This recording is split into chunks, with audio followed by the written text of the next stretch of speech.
고린도전서 11장 25절 말씀 한 목소리로 읽겠습니다.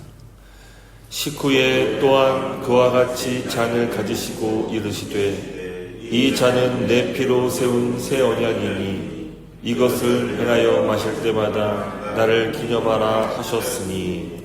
아멘. 우리가 한국에서도 마찬가지지만 특별히 타국에서 이민생활 하다 보면은 이제 서류라든지 이런 계약서들이 얼마나 중요한지 그런 것을 이제 느낄 때가 많이 있습니다. 특별히 우리는 이곳에서 외국인으로 살기 때문에 이 비자 연장 그 서류에 이제 승인 도장이 이제 찍혀야지만 이곳에 이제 머무를 수가 있습니다. 하지만 그것이 잘 뜻대로 되지 않을 때 그때 참 마음고생도 할 것이고, 또 어떤 비즈니스 계약서 때문에 또 그것이 상대방이 그 계약서대로 이행하지 않아가지고 약속을 지키지 않아서 또 고생하는 경우들도 있을 것입니다. 세상의 모든 계약은 서로의 이익이 맞지 않으면은 그것은 거의 무효가 될 수 있을 정도로 찍히기도 합니다.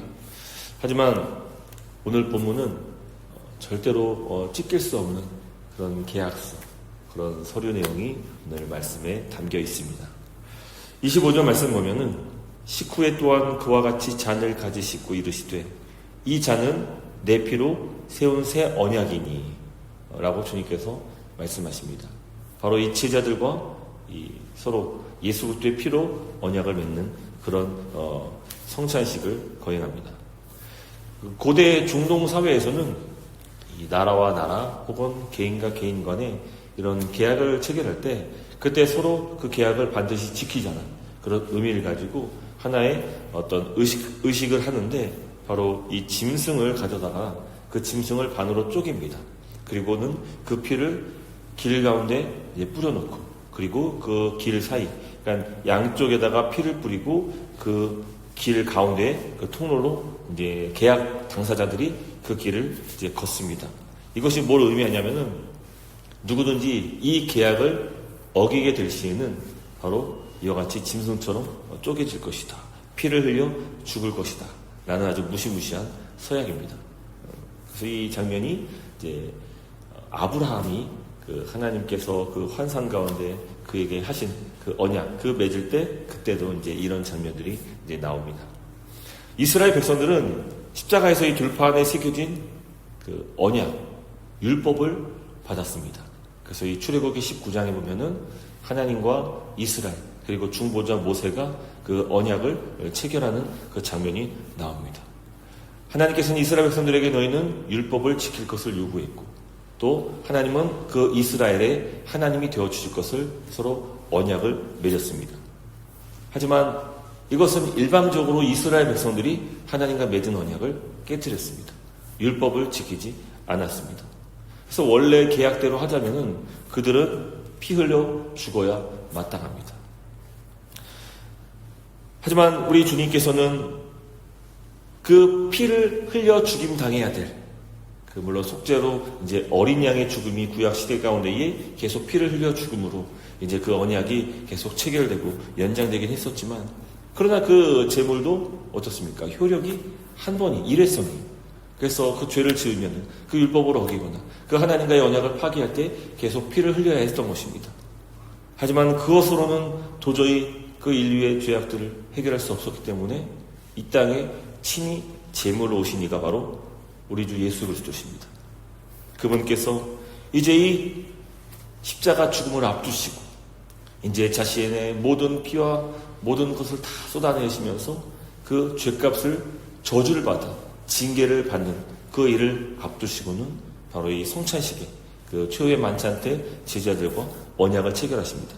그때 예수님께서 말씀하실 때 이 피는 이 잔은 내 피로 세운 새 언약이다 라고 말씀해 주십니다.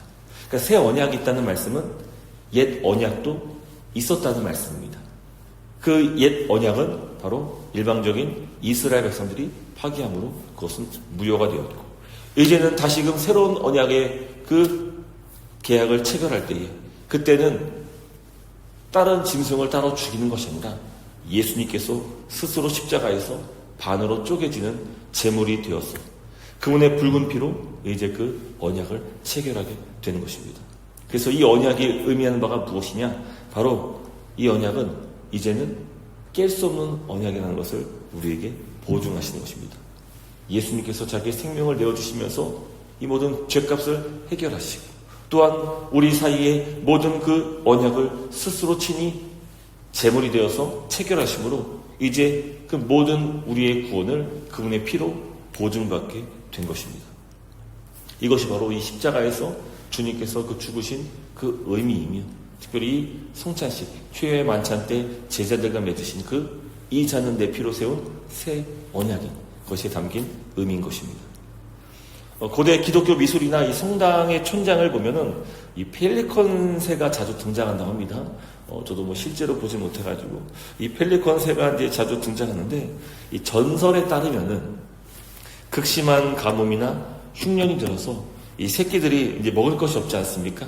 그때 그 어미 펠리컨이 자신의 가슴을 이 날카로운 부리로 이제 찢는다고 합니다. 그리고는 거기서 흘러나오는 피와 그리고 자기의 살을 새끼들의 입에 넣어줘서 이 새끼들을 살린다고 이렇게 말합니다. 여러분, 근데 우리 예수님의 행동이 마치 이러와 같았습니다. 물론 어찌 한낱 그 펠리컨과 예수님을 비교할 수 있겠습니다만, 그러나 그분께서 자신을 찢으시고 자신의 피를 다 쏟으시면서 우리를 살리기 위해서 그 모든 형벌, 대속적 죽음을 감당하셨다는 것입니다. 그러므로 거기서 쏟아진 그 붉은 피를 언약의 보증으로 우리와 하나님 사이에 그 모든 계약을 다시 새 언약으로 세워주심으로 이제 누구도 깰 수 없는, 왜요? 우리는 번번이 깰 수 있겠지만 이 계약의 주도권은 하나님이, 예수님께 있기 때문에 그분이 파기하지 않는 이상 그 영혼은 영원히 체결되는 것입니다. 그리고 그분의 말씀은 영원하기 때문에 변함이 없으시기 때문에 그 언약은 유효한 것이죠. 그래서 오늘 이 땅에 우리가 어찌 구원을 보증받을 수 있고 어찌 내가 구원받았다고 이미 받은 것처럼 이야기할 수 있겠습니까? 정확히 말하자면 이 시제가 잘못됐죠. 우리는 구원받은 게 아닙니다. 장차 구원받을 것입니다. 하지만 그럼에도 왜 바울은 우리가 이미 구원받았다라는 그런 격한 표현으로 그 성경을 기록하고 있느냐? 그 언약이 결코 예수님께서 주도하시기 때문에, 그분이 깰 어떤 것도 없기 때문에 그것을 이미 우리는 보증받았다고 믿음으로 받는 것이. 그래서 마지막 그 예수 그리스도 다시 오실 때에 그 심판주가 되셔서 이 땅을 다시금 치리하시고 통치하실 때에 우리를 그 재판관이 되어서 우리의 그 모든 구원고 우리 모든 그 저주를 나누실 때, 그때 우리는 이미 예수 그리스도의 피로 말미암아 구원받았음을 지금 보증받은 것이. 그래서 그로 말미암아 우리는 이미 구원받았다. 나는 예수 그리스도를 믿음으로, 그분의 보혈의 능력을 믿음으로 나는 구원받았다 라고 우리는 고백하는 것입니다. 말씀 맺도록 하겠습니다. 여러분, 사람들이 세운 그 계약은 언제든지 파괴될 수가 있습니다. 잘 들리시죠? 네. 말썽을 부리죠? 네. 여러분, 사람들이 만든 계약서는 언제든지 무효화될 수 있습니다. 하지만 하나님께서 그 체결하신, 예수 그리스도께서 체결하신 그 구원의 계약은 결코 파괴될 수 없습니다. 만왕의 왕이신 그 하나님의 아들의 붉은 피가 거기에 보증이 되기 때문입니다. 그러므로 사탄이 우리를 참소하고 우리를 계속 유혹하며 미혹하고 우리의 마음을 흔들 때, 너가 어찌 구원받을 자격이 있으며 너가 어찌 하나님의 백성이며 너가 어찌 주의를 감당할 수 있는 그런 자이냐 라고 할 때, 우리의 마음속에서 속삭일 때 그게 전부예요. 사단이 할 수 있는 것이 그게 전부예요. 우리를 미혹하고 참소하고 말로써 우리를 유혹하는 것이 전부입니다. 하지만 우리 주님께서는 이 모든 일을 위해서 자기 전부를 내어주심으로 십자가에서 그분의 피를 다 쏟으시고 우리와 계약, 즉 새 언약을 체결하여 주셨습니다. 그러므로 우리가 오직 의지할 것, 우리가 구원에 있어서 오직 의지할 것은 나의 공로가 아니요 오직 예수 그리스도의 공로로, 그 사실을 우리는 기억하시며 또 그것을 믿음으로 우리도 오늘도 나는 이미 구원받았다 라고 감히 하나님 앞에 선언할 수 있게 된 것입니다. 그러므로 그 능력의 은혜를 그 예수 십자가의 그 능력의 은혜를 기억하심으로 오늘도 조합해서 살아갈 수 있는, 특별히 평안 가운데 살아갈 수 있는 그런 저와 여러분 될 수 있기를 주님의 이름으로 축복합니다.